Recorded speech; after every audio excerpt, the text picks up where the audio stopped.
గెలిచారు 2009 నుంచి 2014 వరకు వారు పనిచేశారు. సో ఒకసారి యలమంచిలి రవి గారితో మాట్లాడదాం. రవి గారు గుడ్ ఈవినింగ్ అండి. సో రవి గారు ఎలా ఉంది పరిస్థితి బెజవాడలో ప్రస్తుతం? బెజవాడలో పరిస్థితి బాగానే ఉందండి. ప్రజలందరూ అనుకున్నంత ఇదేమి కాదు, కానీ 1998లోనే ఈ కృష్ణానదికి 13 లక్షల క్యూసెక్ల వాటర్ రావటం జరిగిందండి. కాకపోతే ఈ రోజు వచ్చేసరికి ఆ రోజున కృష్ణానది రామలింగేశ్వర ఈ పాత కట్ట వరకు నీళ్లు వచ్చినాయండి. ఆ తర్వాత ప్రజలు మాకు రక్షణ కూడా కావాలనేది అడగటం, దాని మీద మేము వాగ్దానం చేయటం జరిగిందండి. దాన్ని మేము సాధించేసరికి 2013 అక్టోబర్ వరకు టైం పట్టింది. మధ్యలో మాకు కొంచెం చిన్న చిన్న అమౌంట్లు ఇచ్చారు, కానీ అవి సరిపోలేదు ఇంజనీరింగ్ డిపార్ట్మెంట్కి. సో మాకు అది 2013 అక్టోబర్లో సుమారుగా 3వ తారీఖున మాకు జీవో రిలీజ్ అయిందండి. తర్వాత నేను ఎమ్మెల్యే ఉండగానే అలైన్మెంట్ చేయడం జరిగింది, సాయిల్ టెస్ట్ చేయడం జరిగిందండి. ఆ తర్వాత కన్స్ట్రక్షన్ అదంతా ప్రాసెస్ అంతా వచ్చేసరికి అది డిపార్ట్మెంట్ వాళ్ళు చూసుకుంటారు. మా వంతు కార్యక్రమం జీవో తీసుకురావటం, దానికి ఫైనాన్షియల్ సపోర్టు అవన్నీ తీసుకురావటం జరిగింది. అవన్నీ తీసుకొచ్చామండి. వీటన్నిటికీ సపరేట్ గా మళ్ళీ ఇందులో సాయిల్ టెస్ట్ కి అలైన్మెంట్ కి వీటికి కావాల్సిన బడ్జెట్ కూడా సపరేట్ గా ఎలకేషన్ ఇందులో నుంచి సుమారు 104.62 లక్షలు 104.62 లక్షలు శాంక్షన్ అయిందండి. 2013లో ఏదండి 2013లో 104 కోట్లు శాంక్షన్ అయింది. 2013లో అప్పుడు మీరు మీ ప్రజారాజ్యం ఎమ్మెల్యేలు, అప్పుడు మీ అధినేత చిరంజీవి గారు మీరందరూ కూడా కాంగ్రెస్ తోటి కలిశారు. సో కాంగ్రెస్ తో ఉండి అధికార పార్టీ కాంగ్రెస్ తో ఉండి పనులు చేయించుకున్నారు మీరు. యా కరెక్ట్ అండి, జరిగింది అదేనండి. కానీ ఎందుకని యలమంచిలి రవి గారు ఇప్పుడు రిటర్నింగ్ వాళ్ళు మేము పూర్తి చేసామంటే నాయకులు కొట్టుకుంటూ ఉన్నారు బెజవాడలో? మా హయాంలోనే జరిగింది, మేము లేకపోతే ఈ రిటర్నింగ్ వాళ్ళు లేదు, అసలు ఐడియా ఇచ్చింది మేమే, పూర్తి చేసింది మేమే అని చెప్పేసి. కానీ అది ప్రజారాజ్యం ఎమ్మెల్యేగా ఉన్న మీరు, మీ క్రెడిట్, మీ కష్టం. అంతకుముందు కొంతమంది ఎమ్మెల్యేలు అడిగినప్పటికి కూడా మీ హయాంలో మీరు బడ్జెట్ శాంక్షన్ చేయించారు. అప్పుడు ఉన్నటువంటి ముఖ్యమంత్రిగా ఉన్నటువంటి కిరణ్ కుమార్ రెడ్డి గారితో మీరు, మీ అధినేత, మీరు అందరూ కూడా మాట్లాడుకొని బెజవాడికి చేసినటువంటి మంచి. కానీ మీరు చెప్పుకోవడంలో ఫెయిల్ అయిపోయారు. ఎందుకని సార్? అంటే ఫెయిల్ అవటం అంటేనండి, ఇప్పుడు ఇందులో నాకు ఆ రోజున ఫైనాన్స్ మినిస్టర్ గారు, ఇవాళ ఎండోమెంట్ మినిస్టర్ గారు అండి ఆనం రామనారాయణ రెడ్డి గారు. ఓకే, నాకు విట్నెస్ ఆయనే ఉన్నారు. ఆ రోజున ఆయన ఫైనాన్స్ మినిస్టర్. సో ఫెయిల్ అవటం అంటే ఇది నేను తప్పు చేశానని మనసులో నేను అనుకోవాల్సిన పరిస్థితి వస్తుందా? ఆ ప్రాంతంలో ప్రజలందరికీ తెలుసండి. సుమారుగా ఇది ఎవరి మూలాన్ని వచ్చింది, ఎట్లా వచ్చింది అనేది వాళ్ళందరికీ తెలుసండి. వాళ్ళందరూ ఇవాళ నేను వెళ్ళినా కానీ నా దగ్గర అదే మాట్లాడుతున్నారు. కాకపోతే రాజకీయంగా వచ్చేసరికి రాజకీయ పార్టీలు మేం చేశామని చెప్పుకొని ఒకళ్ళ మీద ఒకళ్ళు చేయకపోయినా కానీ మేమే చేశామని చెప్పుకొని దాన్ని ఏదో లబ్ధి పొందుతామనే ఆలోచన అయితే చాలా ఉండయి. దానికి ఎవరు మేము చెప్పలేము, వాళ్ళ మనస్సాక్షికి వదిలేసేయాలి. సో మొత్తానికి ఈ రిటర్నింగ్ వాళ్ళకి హోల్స్ కూడా పడ్డాయి అంటారు. ఏంటి రవి గారు అసలు అక్కడ పరిస్థితి? సార్ దీనికి మీకు క్లియర్ గా చెప్తానండి. ఇరిగేషన్ డిపార్ట్మెంట్ వాళ్ళు అందులో ఏముందంటేనండి, గోడకి బెజ్జాం పెడితే ₹1 కోటి ఫైన్ వేస్తామని కూడా మున్సిపల్ కార్పొరేషన్ వాళ్ళకి చెప్పడం జరిగింది. ఈ మున్సిపల్ కార్పొరేషన్ వాళ్ళు ఏం చేశారండి, డ్రైన్ వాటర్ మొత్తం కృష్ణానదిలో కలపటం కోసం అక్కడ బెజ్జాలు పెట్టేసి ఈ కాలువల్లో నుంచి ఆ మురుగుని కృష్ణానదిలో కలుపుతున్నారు. దాని మూలంగా వచ్చిన వరద ఈ బెజ్జాల్లో నుంచి ఈ లోపలికి రావటం మూలంగా ఇది మునగటం జరిగింది. రేపు వరద తగ్గిపోయినాక ఈ నీళ్లు వెనక్కి వెళ్ళాలంటే చాలా కష్టం అవుతుందండి. అది వాళ్ళు గ్రహించలా. ఈ రిటైనింగ్ వాళ్ళు ఎందుకు కట్టారు, దేని మీద ఏముంది, వాళ్ళు ఇంజనీర్లు అవునో కాదో నాకు తెలియదండి. వాళ్ళందరూ ఎట్లా వచ్చారు మరి. వాళ్ళు పబ్బం గడుపుకోవడానికి వచ్చేసారు. ప్రభుత్వాలు కూడా చాలా జాగ్రత్తగా ఉండాలండి. నిన్నగాక మొన్న ఈ మురుగు నీళ్ళని కృష్ణానదిలోకి వెళ్ళటం, పశువులు తాగి గేదెలు 2-3 చచ్చిపోవటం, అవన్నీ ఈ తెలుగుదేశం పార్టీ వాళ్ళు చూపెడతాం, ఇవన్నీ జరుగుతూనే ఉన్నాయి. మరి ఎస్టీపీ సూయిజ్ ట్రీట్మెంట్ ప్లాంట్ తీసుకొచ్చి కృష్ణానదిలో కట్టడం జరిగింది. ఫ్యూజీ ట్రీట్మెంట్ ప్లాంట్ లో వచ్చాయి. ఆ వాటర్ ట్రీట్ చేయకుండానే కృష్ణా నదిలోకి వదిలేయటం, డ్రింకింగ్ వాటర్ మొత్తం పొల్యూషన్ అయిపోతుంది. గ్రౌండ్ వాటర్ సుమారు 200 అడుగులు దిగువన ఉన్న గ్రౌండ్ వాటర్ కూడా పొల్యూట్ అయిందండి. దీన్ని కాపాడాలంటే మళ్ళీ ఏం చేయాలి ప్రభుత్వం?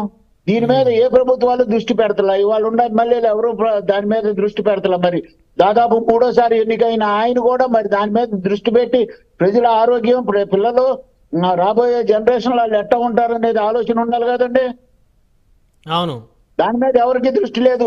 ఇది సాధించింది మేము అని చెప్పుకుంటే చాలు, రాత్రికి ఇంటికి వెళ్ళిపోయి శుభ్రంగా పడుకోవచ్చు. అసలు సాధించిన వాళ్ళు, జీవో తెచ్చిన వాళ్ళు, ఇప్పుడు మీరు ఏదైతే ఉందో ఆ కాపీ ఏదైతే ఉందో ప్లే చేస్తున్నాను రవి గారు. సో మీరు మాత్రం చెప్పుకోవడంలో ఫెయిల్ అయ్యారు, పబ్లిసిటీ చేసుకోవడంలో ఫెయిల్ అయ్యారు. సో మీరు మీరు మీ కష్టంతో, మీ తెలివితోటి, మీ యొక్క ముందడుగు ఆలోచనతో వచ్చినటువంటి ఆ రిటర్నింగ్ వాళ్ళు పడినటువంటి ఆ పునాది ఏదైతే ఉందో అది మేం తెచ్చామనేటువంటి ప్రచారం హోరెత్తిపోతుంది. అందుకని పూర్తిగా వెరిఫై చేసుకొని ఇది మీ హయాంలోనే వచ్చిందని ఈరోజు మిమ్మల్ని పిలిచాను. అదేనండి, 3/10/2013లో ఈ జీవో వచ్చిందండి. ఇది యాక్చువల్ గా ఇది జీవో రావడానికి కూడా ముందు దీన్ని అసెంబ్లీలో పెట్టి అసెంబ్లీలో పాస్ చేసి చేయడం జరిగిందండి. ఓ, అసెంబ్లీలో కూడా పెట్టారు ఈ జీవో అప్పట్లో? ఇది అసెంబ్లీలో పెట్టారండి, బడ్జెట్ సెషన్ లో పెట్టి ఇందులో అందరూ ఒప్పుకొని 104 కోట్ల రూపాయలు శాంక్షన్ చేసి మరి జీవో పాస్ చేశారు. అవునండి. అంటే సార్ ఇది పూర్తి అయ్యేసరికి, మొన్న ఈ మధ్య పూర్తి అయ్యేసరికి 500 కోట్లు అయినట్టుంది కదా సార్ బడ్జెట్? సరే సార్, ఇందులో అన్ని నేను మాట్లాడొచ్చో మాట్లాడకూడదో నాకు తప్పలేదు రవి గారు, మాట్లాడాలి. మీరు సీనియర్ పొలిటీషియన్, 20 సంవత్సరాల క్రితం ఎమ్మెల్యే, మీరు మాట్లాడాలి. మీరు మాట్లాడితే ప్రజలకు వాస్తవాలు తెలుస్తాయి. మేధావి మౌనం ప్రపంచానికి ప్రమాదకరం. ఇది 13 అసెంబ్లీలో శాంక్షన్ అయింది సార్. 13 అసెంబ్లీలో శాంక్షన్ అయితే 14 ఫైనాన్షియల్ ఇయర్ అంటే 14 బడ్జెట్ దీంట్లోకి వచ్చేసరికి ఆ రోజున అప్పుడు పెరిగే లెక్కలను బట్టి ఆ రోజున నిర్ణయించి 104.62 కోట్లు శాంక్షన్ చేయడం జరిగింది.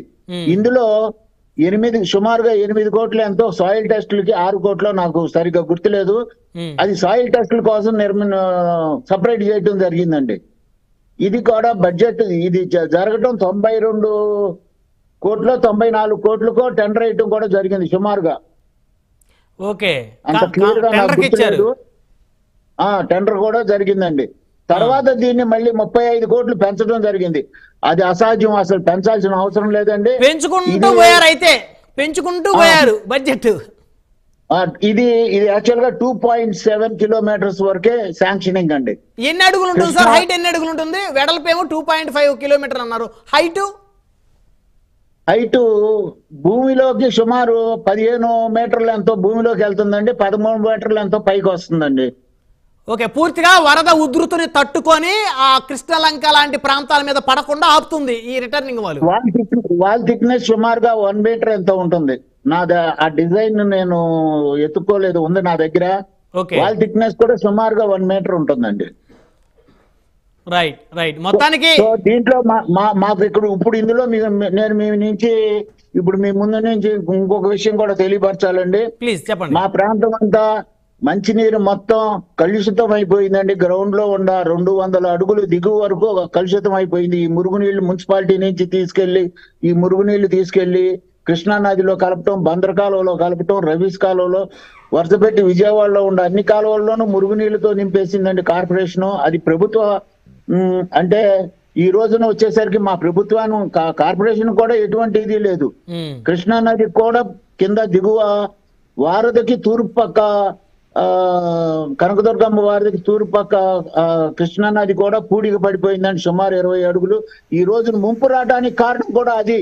వీళ్ళందరూ ఎక్కడో వచ్చినాయి, మాకు అన్ని లక్షలు వచ్చినాయి, ఇన్ని లక్షలు వచ్చినాయి అని తప్పుడు లెక్కలు చెప్పకూడదండి. నాగార్జున సాగర్ నుంచి 3 లక్షల క్యూసెక్లు, 3.5 లక్షల క్యూసెక్లు రిలీజ్ అయితే ఈ 8 వాగుల్లో నుంచి మిగతా 6 లక్షల క్యూసెక్లు వచ్చినాయండి. దాన్ని వీళ్ళు లెక్క కట్టారు, ఎక్కడుండే వీళ్ళకి లెక్కలు. మూసీలో ఎంత వచ్చింది? మూసీలో వీళ్ళు చూపెట్టింది 16,000 క్యూసెక్లే కదండి. అవును, మరి ఈ మూసీలో చూపెట్టారు. మిగతా మున్నేరు కానీ, కట్లేరు కానీ, నాగలేరు కానీ ఇవన్నీ చూసుకుంటే ఇందులో ఎంత వచ్చినాయండి? 6 లక్షల క్యూసిక్లో ఇప్పుడు 12 లక్షలు అన్నారు. ఎక్కడి నుంచి వచ్చినాయి అసలు? ఇటు నుంచి నీళ్లు వస్తాయి. బుడమేరు క్యాచ్మెంట్ లో పడితే ఆ నీళ్లు దిగువకు రావడానికి 2 రోజులు పడుతుంది సార్. ఇవన్నీ వీళ్ళు చేసిన తప్పిదాలను పట్టుకొని ప్రభుత్వాలు లేకపోతే ఆ ఇంజనీరింగ్ డిపార్ట్మెంట్ వీళ్ళందరూ చేసిన తప్పులండి. ఒకటి మాత్రం వాస్తవం రవి గారు, మీ తర్వాత పరిపాలించిన ఎమ్మెల్యేలు ఎవరైతే ఉన్నారో వారి యొక్క వైఫల్యం కూడా ఉందనేటువంటి వాస్తవాన్ని ఒప్పుకుంటారా లేదా? తప్పకుండా అండి. ఇవాళ ప్రజలు తాగేది మంచినీళ్ళు అండి. గాలి మంచినీళ్ళు కలుషితం లేకుండా ఇవ్వాల్సిన బాధ్యత ప్రభుత్వానికి ఉంది. అవును. ఈ మంచినీళ్ళు తాగి పశువులు చచ్చిపోతున్నాయండి. పశువులకు తెలియక మంచినీళ్ళు ఆ నీళ్లు తాగి చచ్చిపోయినాయండి. ఇప్పుడు పెనమలూరు ఎమ్మెల్యే వెళ్ళి అక్కడ ఫోటోలు దిగారు. ఆయన అందరికీ ప్రచారం చేసుకున్నాడు. అవి కావాలంటే అవి కూడా ఉన్నాయండి. అసలు మరి ఆ పరిస్థితి పశువులు తెలియక తాగిన పశువులు భూమిలో నుంచి బోర్లో నుంచి తీసి మున్సిపల్ కార్పొరేషన్ వాళ్ళు ప్రజలకు మంచినీళ్ళు ఇస్తుంటే ఆ నీళ్ళేమో కలుషితమైన నీళ్ళు అవుతాయి. ఆ నీళ్లు తాగి క్యాన్సర్లోనూ ఇటువంటి రోగాలు వస్తాయి, జనాలు చచ్చిపోతారు. అంటే వీళ్ళు ఏం చేద్దామనే ఆలోచనతో వీళ్ళు వస్తున్నారండి. తప్పు కదా. అవును, రైట్ రైట్. రవి గారు ధన్యవాదాలండి మాకు అందుబాటులోకి వచ్చి వాస్తవాలను బయట పెట్టినందుకు. ఎలమంచిలి రవి గారు. అయ్యా ఒక చిన్న మాట, మాకు కృష్ణా నది బ్యారేజీకి 180 టీఎంసీలు 184 టీఎంసీలు హక్కు ఉందండి. ఈ హక్కు 184 టీఎంసీల నుంచి ఒక ప్రభుత్వం 80 టీఎంసీలు, ఒక ప్రభుత్వం 50 టీఎంసీలు, 130 టీఎంసీలు మా కృష్ణా బ్యారేజీకి రాకుండా గోదావరిలో నుంచి మాకు నీళ్లు ఇస్తున్నాం అని చెప్తున్నారు. పట్టిసీమలో నుంచి మాకు వచ్చేది 50 టీఎంసీలు అన్నారు. ఆ నీళ్లు 50 టీఎంసీలు తీసుకొచ్చి ఇక్కడ దాచుకునే చోటు మాకు లేదు. అలాగే ఆ పోలవరంలో మాకు ఎటువంటి హక్కు లేదు. పట్టిసీమలో నీళ్లు మాకు ఇస్తే గోదావరి కరువు వస్తుంది. కాబట్టి మా నీళ్లు మాకు ఇచ్చి ఎక్కువ ఉన్నాయి ఏమన్నా తీసుకెళ్లి మీరు ఎవరికన్నా ఇస్తే కనుక ఇచ్చుకోండి. మా 184 టీఎంసీలు మాకు వస్తే మా భూమిలో నీళ్లు కలుషితం అవ్వవు. మా నీళ్లు మాకుంటాయి. మా ప్రజలు, మా గుడ్లు, మా గోదా అందరికీ మా నీళ్లు మాకు కావాలి. ఈ ప్రభుత్వాలు ప్రజల్ని మా ప్రాంతాన్ని మోసం చేస్తున్నారు. ఇదైతే మటుకి వీళ్ళందరూ ఏదో కబుర్లు చెప్పుకోవచ్చు, మేమందరం తిరిగేస్తున్నాం. తిరిగితే వీళ్ళందరూ అది సక్రంగా పరిపాలన చేస్తే పనులు చేయాలండి. మాకు కలుషితమైన నీళ్లు వస్తున్నాయి. దిగువన వాటర్ రెగ్యులేటర్ కట్టాలి, నీళ్లు కట్టి అక్కడ నిలగట్టి మాకు ఈ పొల్యూషన్ లేకుండా చేయాలి. మా నీళ్లు మాకు ఇస్తే సరిపోతుంది. Right right. రవి గారు సమయం లేదు. ధన్యవాదాలండి ఎలమంచిలి రవి గారు అందుబాటులోకి వచ్చినందుకు. రైట్, డిబేట్లోకి వెళ్దాం. సో మొత్తాన్ని చూస్తే ఎవరి ప్రచారం వాళ్ళది. అంటే సహాయక కార్యక్రమాలు జరుగుతున్నటువంటి తరుణంలో మేము కట్టాం రిటర్నింగ్ వాళ్ళు, మేమే పర్మిషన్ తెచ్చామని ఒకరు, లేకపోతే మేము లేకపోతే అసలు రిటర్నింగ్ వాళ్ళు లేదు, అసలు బెజవాడే